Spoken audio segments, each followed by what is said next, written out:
Why buy tires now? That's easy, because you'll save big right now at Big O Tires. Save $100 on a set of Big O brand tires with paid installation, but only for a limited time. And when you purchase using your Big O credit card, save an additional $50 for a total savings of $150. We told you this was big. Only at Big O Tires, the team you trust. Hurry, offer ends August 25th. For your nearest participating location, go to bigotires.com.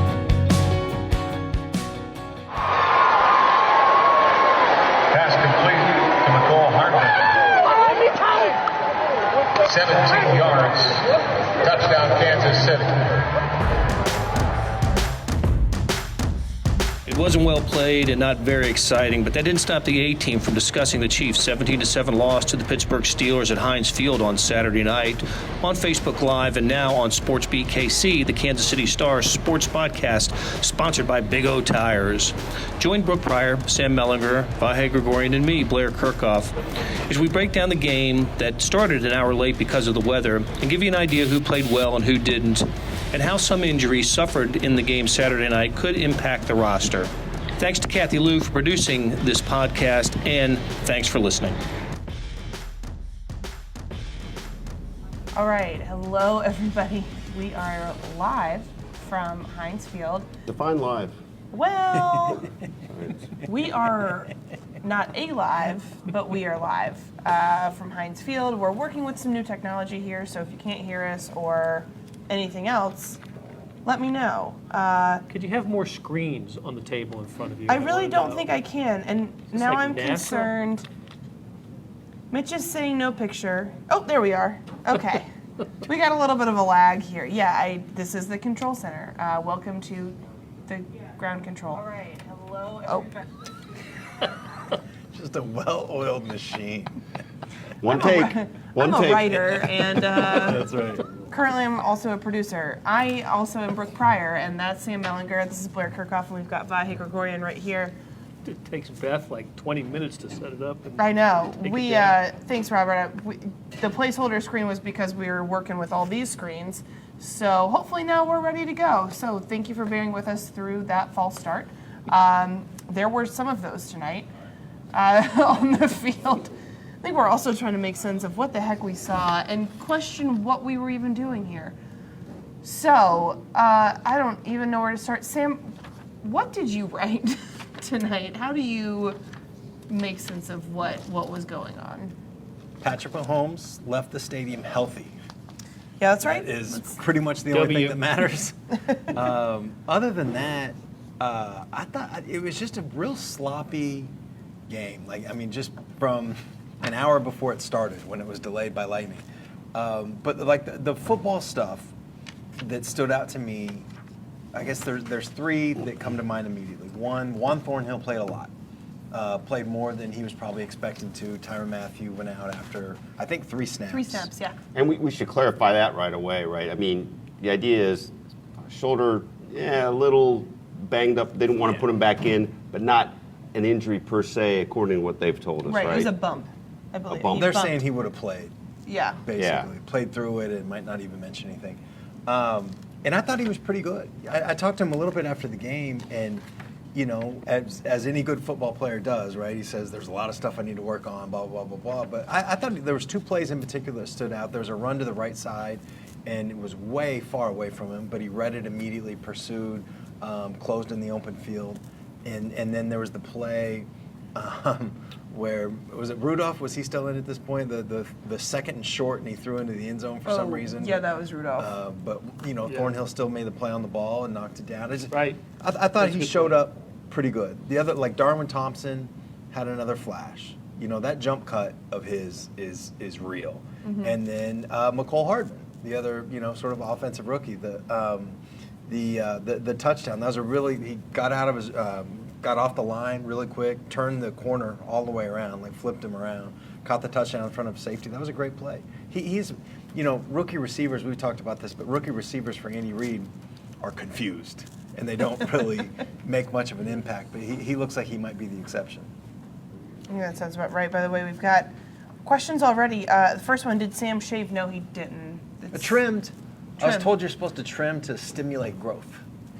So that's what I Who did. knew? So this is a thing. Like, you're really invested. Well, we should talk to the expert at the other end of the table, I think. Well, I don't think We're Vahe needs bookmarked to. by beards here. That's the alternative title. Vahe doesn't of- need the little short, cheap shortcuts like I do. But look, I like the point you're making about, and I'm trying to apply it to what I'm writing. Trim to bring growth. Yeah. Is that what we're going to do to yeah, the Chiefs it's growth, roster? growth through pruning. Growth. There you go. Yeah. That's also why you're supposed to get your hair cut and get the split ends out. I didn't know that we were going to turn into. Will the Chiefs be cutting split ends? By the way, segues right into, will Carlos Hyde make the cut? Is he a split end that needs to be trimmed? Because you know what? Tonight, he had a couple decent runs. He was hitting the holes well, and then he fumbled. And that wasn't great, especially when you come off a week where the best compliment that running backs coach Dylan McCullough could give him is that he's got that veteran savvy, which seems like not the compliment you want if you're trying to make the roster. Is that why I heard a few echoes of the term veteran savvy right after the fumble? That would be why. I don't know. I'm not sure if there's anybody sitting right here at this table, but I thought I heard a couple of those. In the press Definitely box. wasn't me. He ran hard, and before he fumbled, he was untouched for about 6 or 7 yards. I thought the offensive line played well early, but he ran hard, and if he hadn't fumbled, I would leave with a good impression of him tonight. But he did fumble. But he did fumble, and it was the first of 2 fumbles in the first half, and we're not used to seeing that from Andy Reid and from an Andy Reid team. And both the players who fumbled, Chad Henne was the other. Our guys, I just don't think we're going to see on the field a lot. I mean, if Carlos Hyde makes the team, I guess he's part of the rotation, but I don't see him as just who knows how many carries he would get. But it's just odd to see a fumble, a Chiefs fumble. It just doesn't happen. It's true. There are a lot of odd things that we saw tonight, and that's not even the top of the list. It is funny on the Henne fumble. I mean, it was a low snap, kind of bobbled first, but then seemed to get control and then lost it. And again, your point is if we're seeing him, there's bigger trouble than that a lot. But to the point of general sloppiness, there was a little more than we're used to seeing, even in their preseason games. I think the delay had an impact on the game. It just I talked to a couple of players after the game, and and the consensus was depending on how you warm up, everybody warms up differently, and depending on how you warm up, you were impacted or not. And I think linemen were impacted by this. They worry about getting warming up and then getting cold and then stretching muscles and popping something, and it didn't seem like anybody's head was in the game much. It just it was choppy and nothing, no big play early. It was unlike last week with the Bengals where the game started with a 36-yard play. Yeah. This was just. Maybe part of it, too, was Roethlisberger wasn't starting or didn't play, and so you had Mason Rudolph. And so their offense was limited. I think the Chiefs' defense looked okay, looked better than it did last week with Frank Clark and Alex Okafor started, which was good to see.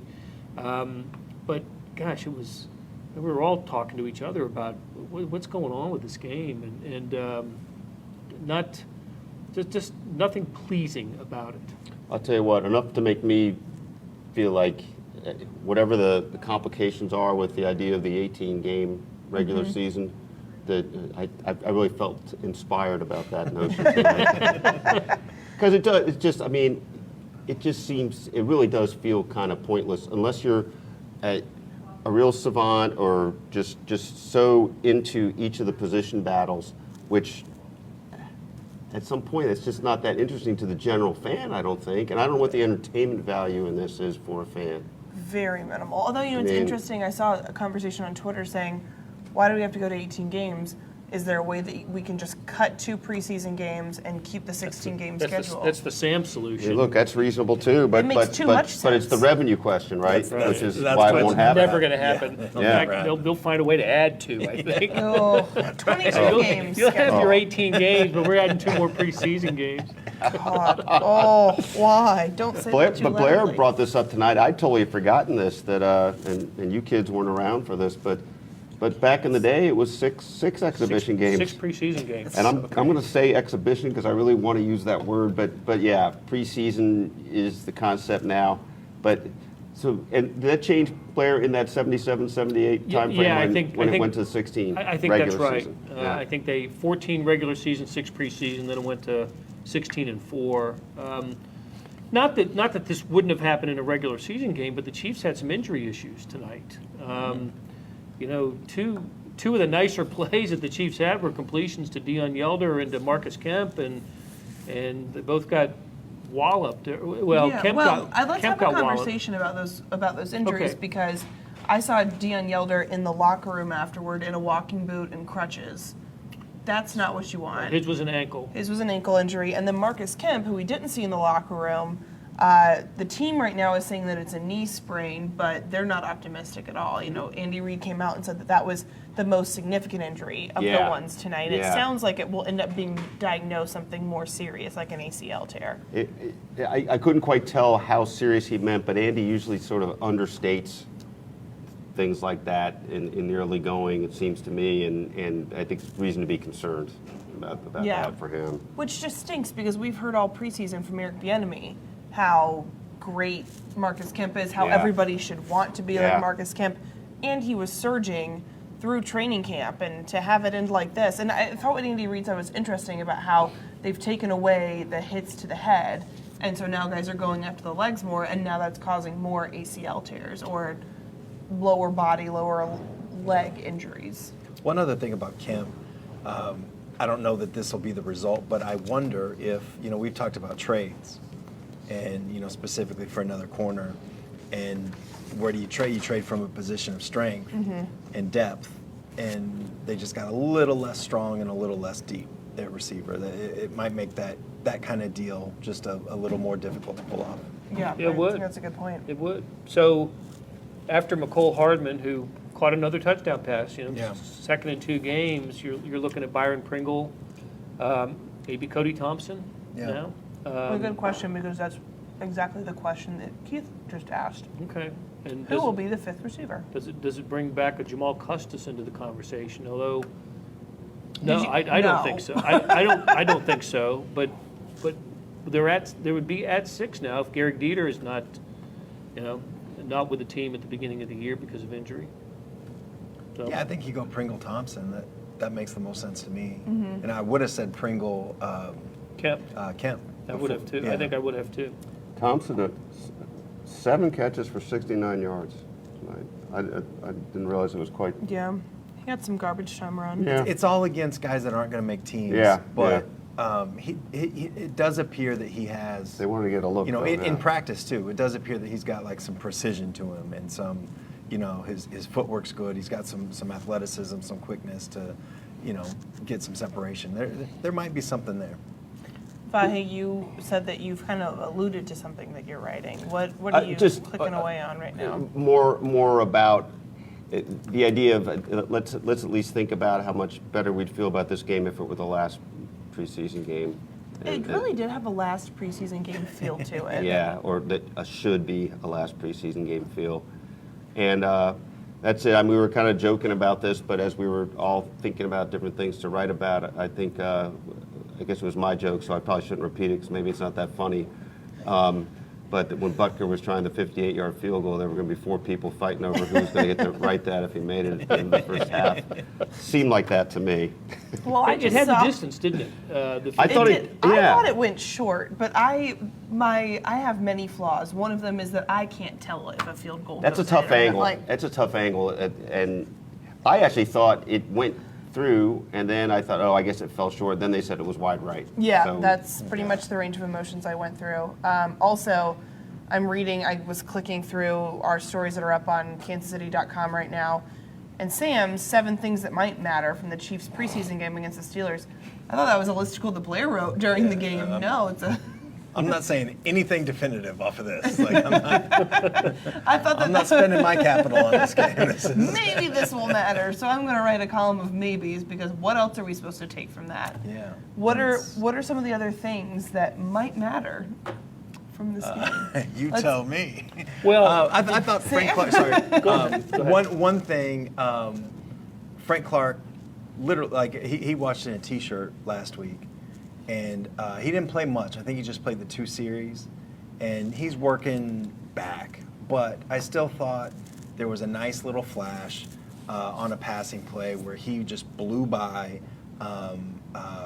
Villanueva, Alejandro Villanueva, who's a good player. I mean, he's a Pro Bowl left tackle, 2-time Pro Bowl left tackle, and Clark just blew by him on a speed rush. It's not a big deal, obviously, but you spend that much money on that guy the first time back. It was just a nice thing to see.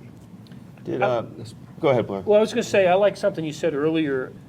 Let's not quickly dismiss Darwin Thompson and the flashes that he had today. Yeah. I think when I watched him at running back today go outside, that must have been what Tyreek Hill was like at West Alabama. You know, when he was a Division II running back. Yeah. You know, because he has that kind of quick and that kind of burst and just an ability to elude. And he still goes strong up the middle. But man, I size be damned with him. I think he looks like a good player to me. He really does look like he belongs. And not insignificantly was the third running back tonight. You know, he came in after Damian Williams, Carlos Hyde, and ahead of Darrell Williams. You know, at the other end of the size be damned mobility / spectrum, Tano's speed on close. I guess it was Dobbs on closing on him. Yeah.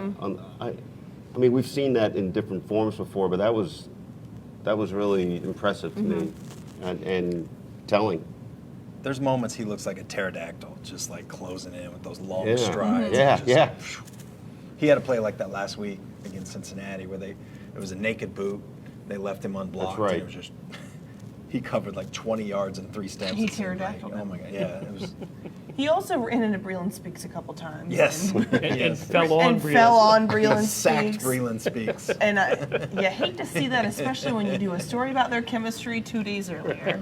That's not great. No, what that means is that you wrote it when it was still most relevant, applicable. when it was true. By the way, let's do something new right now. Let's spice things up. Let's do Where the Rubber Meets the Road, brought to you by Big O Tires. We're going to pick a player whose stock improved in preseason game 2 and a player whose stock declined in preseason game 2. Okay.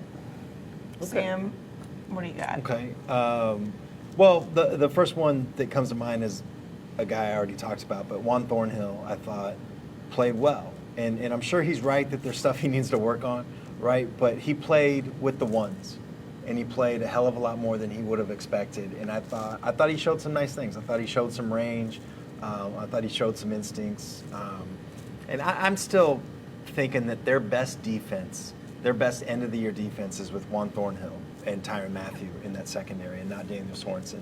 And if they make that decision, it makes sense to me to get Thornhill going early.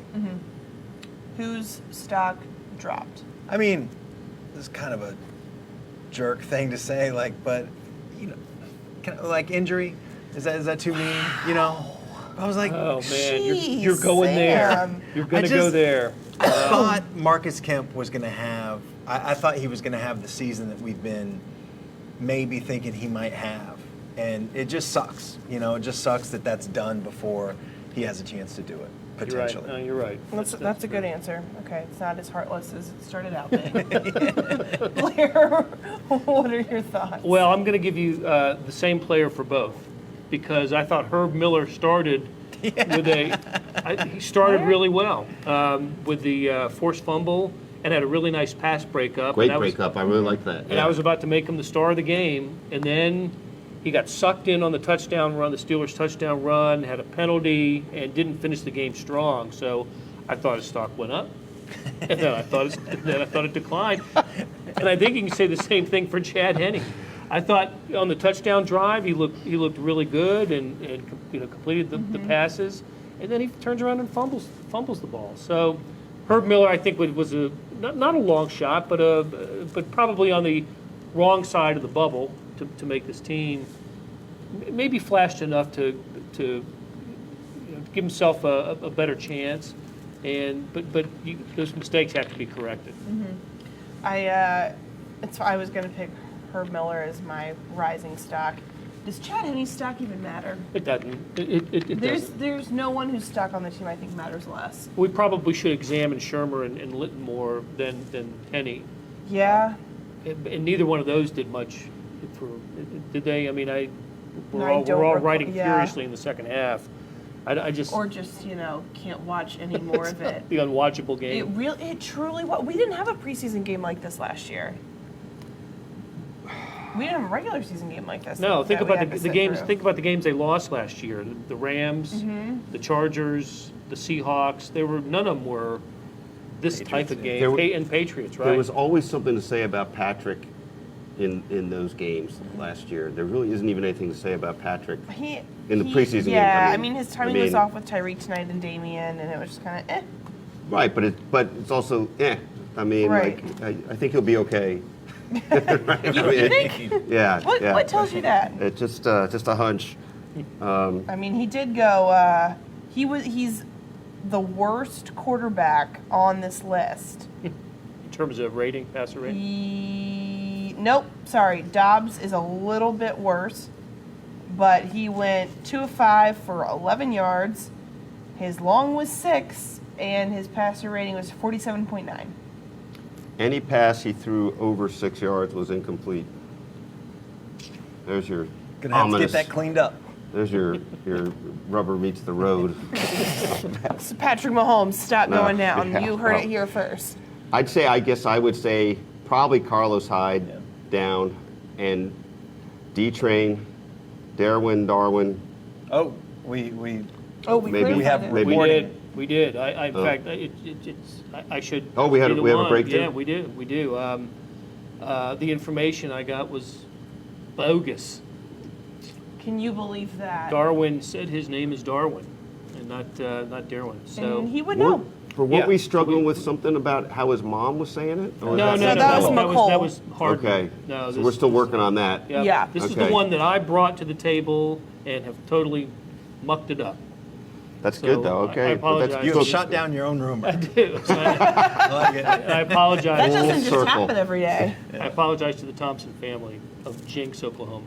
Fedora Man, whoever you are, says, I wonder what Steven Nelson was saying to Tyreek Hill between snaps. Oh, to be a fly on the wall for those conversations. Was it apparent there was some Not exchange? from where I was sitting. Yeah, I couldn't see didn't. anything. I couldn't spot that. And like the Chiefs starters, Nelson was only on the field for a couple series. Picked him out early, and then he was gone. Right. So preseason football, baby. It is something else. Blair, who got the highest marks on your grades? Who I gave the start of the game to, since it had to be done at halftime with our deadlines. I was at a loss at halftime. Who played well in the first half? And those who I thought did something wrong. So I was influenced by the final burst of energy and gave it to Charvarius Ward for his end zone interception and return to midfield, and could have given the Chiefs a 10-point swing, but Butker missed the field goal. But yeah, to have an interception in the end zone, bring it out, and then the Chiefs managed the clock well, right? They got a 10-yard completion to Pringle, and lined up a 58-yarder. I thought it was the right call to try to kick the 58-yarder instead of Yeah, it was Hail 5 Mary. seconds left, 5 right? seconds. Yeah. 7 or 8, you take one more shot, I think, to get out of bounds. But with 5, I think you got to kick it. And could have been a 10-point swing. It wasn't, but he prevented a touchdown. And so Charvarius Ward had a really nice play. After didn't he got burned last week, right? And at Cincinnati on that first. I mean, it was he got burned. He was in position to make the play, but didn't make the play. Yeah. Perfect throw. But man, you see the potential in him. I do anyway. I think he's got he's good size, he's got speed, and just needs some more experience. Yep. Who got the worst marks? I don't know if I had we do reason to hope, reason to mope, and there is no who was the dope. So Well, why are we moping? That's Because right. of the quality of the game? Or? yeah, I think that was part of it. The whole just the this game had didn't seem to have much energy, and wait, I forgot. I've already forgotten what I said. I've already forgotten what I wrote. This is good. This is great. Part of the reason is Facebook it's Living. 1:30 in the morning Yeah. where we're sitting. Yeah, it is. Indeed, it is. I like it though. Like sometimes you watch this incredible game, and you're like, I'm never gonna. You gotta try to rise to that level. Right. Now, Today you just gotta not drown. You know what? That's something to think about. We're so not used to that with the Mahomes Chiefs. You know, Yeah. they're winning, and their defense was such that they were all the games were close. You know, they were shootouts. Yeah. And this one, we're just begging, please God, don't be tied. Right. Absolutely. Don't send this thing to a game already delayed by an hour into overtime. Yeah, that was. I keep forgetting about that hour-long delay. Well, look, it's our preseason too, and we're just trying to be fundamentally sound, and we will be. We are. Yeah, we just got to put in the reps. It's what we're doing right now. We're taking reps. Yeah, it's something like that. Well, is there anything else that you guys want to touch on, or that we should look forward to? The Chiefs will be back Monday. Tuesday? No, are they off Monday? Because Monday would be a Tuesday. Yeah, we'll hear from them. We may hear from Andy Reid tomorrow. Usually there's a day after Right. conference At noon. call at noon. All right, good timing. I don't have my phone. We'll I have a talk to quick Andy Reid story tomorrow. that is apropos. I feel like when I was Bye. walking out of the Chiefs locker room, the Steelers players are walking past us, and a Steelers player was with his girlfriend or wife coming this way, and she just leaned into his ear and said, and then they kept calling timeouts. I just wanted to get out of here. We are And the all player was like, yeah. Andy Reid was practicing calling timeouts, and you know what? We didn't need that. Oh my gosh. I feel that. By the way, also, when I was walking out, Ryan Shazier walked by me. That was pretty cool. I don't Oh. get like starstruck Yeah. or like, Yeah. I try to, I don't know, just remove cool. myself from that stuff. But walking past him, I was just like, whoa. And, like my eyes kind of followed him. Like, that was a pretty cool moment. It's I badass. bet. Yeah. I bet. Yeah, for sure. But yeah, so we'll talk to Andy Reid tomorrow at noon. Hopefully get another update on some of those injuries. Monday they are off, and then Tuesday they will be back at the facility for practice because training camp's over. So, but they still have long practices. These will be in the afternoon. It will be hot. We will be there. And then the third preseason game, the one that hopefully matters something, will be on Saturday against the 49ers. It's right at 5-5. 5-5. Return of 5-5. Right. Is he going to right. be healthy? TBD. Well, would he play even if he were? Hope he makes the trip. Who knows? How many? Let's project how many series Mahomes plays, because the third preseason game, that's the that's the big played one. The two dress tonight. rehearsal. That's right. So he was going to play the first half tonight. That was the advertised. But Andy Reid gets 51% of the vote, so, and he voted that So, we're going uh, to make it boring. Yeah. So I believe everybody tweeted in unison. He played the first half of the first half. Yeah. That I was think also he'll- my lead. First half of the first Spoiler quarter. alert. Yeah. He'll take a second quarter snap. Whoa. That's on I a don't limb. believe I that. think he might. Well, you're on a limb. I am. Is it when he's practicing on the sideline? Because I don't. Yeah, no. I think he might. They had 4 series in the first quarter. Each team had 4 series in the first quarter, which Yeah, that was a lot. But was that because of the back-to-back fumbles? Yeah. some of it was. Yep. Let's see. Pittsburgh. Yep. So, yeah, 4 series. 4 series, a couple of first downs. That was it. It's pretty pitiful. Speaking of pitiful, this has been a blast. Yeah. You know what? I think on that note, we should probably wrap it up. Vahe is still clicking away. Yeah. Blair's still clicking away. I mean, who knows what Sam does? Who knows what I do? I am the producer. So we will be back on Tuesday from Big O Tires.